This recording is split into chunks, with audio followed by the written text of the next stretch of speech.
코로나 바이러스 감염증을 우리 슬기롭게 극복하고 계시는 우리 종로 구민 여러분, 여봉무 의장님을 비롯한 강성택 부의장님, 그리고 선배 동료 의원 여러분, 코로나를 극복하기 위해 애쓰고 계시는 김영종 구청장님, 강필영 부구청장님을 비롯한 관계 공무원 여러분, 안녕하십니까?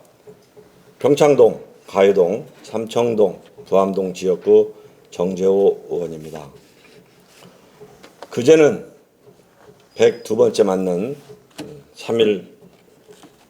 3일절이었습니다만 최근 일본군 위안부 피해자를 매춘부로 규정한 미 하버드대 램지어 교수의 논문은 우리 모두를 분노케 하였습니다. 근거도 실증도 없는 주장을 하는 램지어는 역사 왜곡과 궤변에 대하여 공식적으로 사과하고 해당 논문을 즉각 처리할 것을 강력하게 촉구하는 바입니다. 오늘 또 일본 대사관 앞에서는 수요 집회가 열립니다. 아직도 일본 정부는 위안부 피해자에 대하여 사죄와 배상을 하기는커녕 평화의 소녀상 철거를 요구하고 있는 기막힌 현실입니다. 일제 침탈의 역사가 바로 정립되는 그날까지 우리 모두 경각심을 가지고 역사의식을 확고히 해 나가야겠습니다. 올해 들어 첫 구정 질문입니다. 코로나19가 1년 넘게 장기화로 우리 모두가 힘들고 지쳐가고 있습니다만 그럴수록 더 어렵고 힘든 주민들은 없는지 종로 구정이 조금이라도 주민들에게 힘이 될 수 있는지를 점검해 보아야 할 시기라고 생각합니다.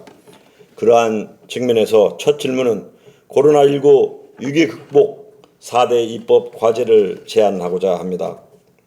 코로나19로 자영업자와 소상공인의 피해가 심각하다는 것은 모두 잘 아실 것입니다.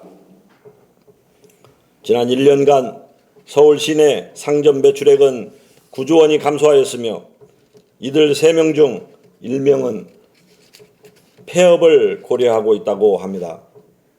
전체 고용에서 소상공인 비중이 40%로 소상공인이 무너지면 심각한 고용 문제도 발생할 것입니다. 지금 정부와 국회에서는 제4차 재난지원금 지급 준비를 하고 있습니다만 우리 구도 상반기 추경을 앞두고 있으니 정부나 서울시 지원과 별도로 우리 구 재정이 허락하는 최대치로 지원할 수 있는 방안을 강구해야 할 것입니다.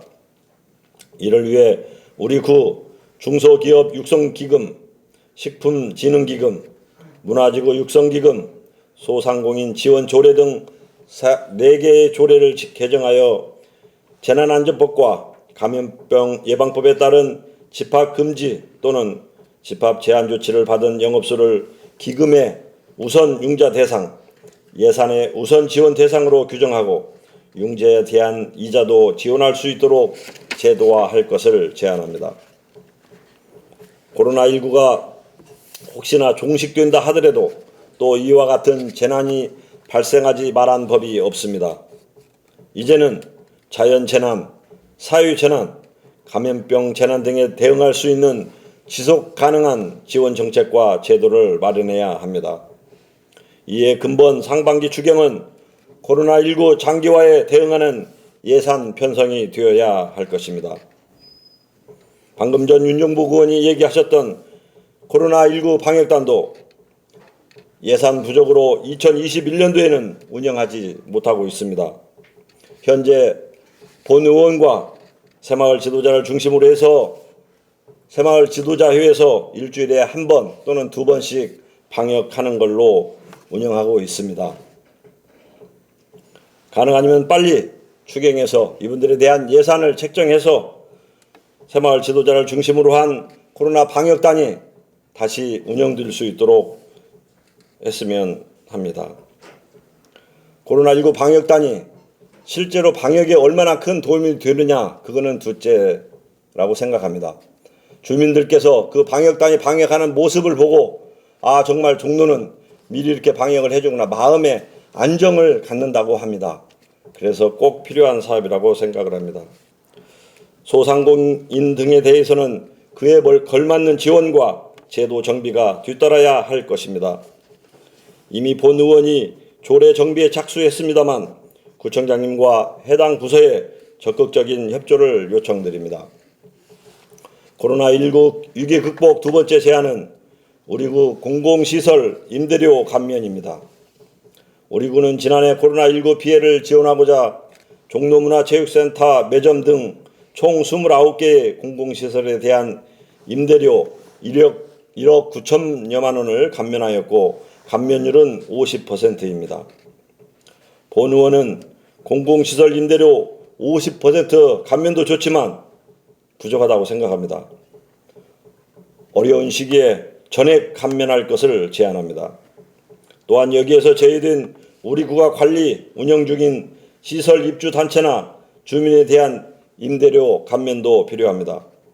예를 들어 종로 소비자 생활협동조합의 경우에도 별도의 감면 없이 매월 임대료를 납부하고 있는 것으로 알고 있습니다. 코로나19로 인하여 소비가 가뜩이나 위축된 데 대한 어려움이 반영되지 않고 있는 것입니다. 이 단체 외에도 감면 대상이 추가로 확대되도록 종로구청 각 부서에서 구 공공시설의 민간 사용 실태를 전수 조사를 하여 코로나19로 인한 경제적인 고통을 분담하였으면 하는데 구청장님의 생각은 어떠하십니까? 세 번째 질문입니다.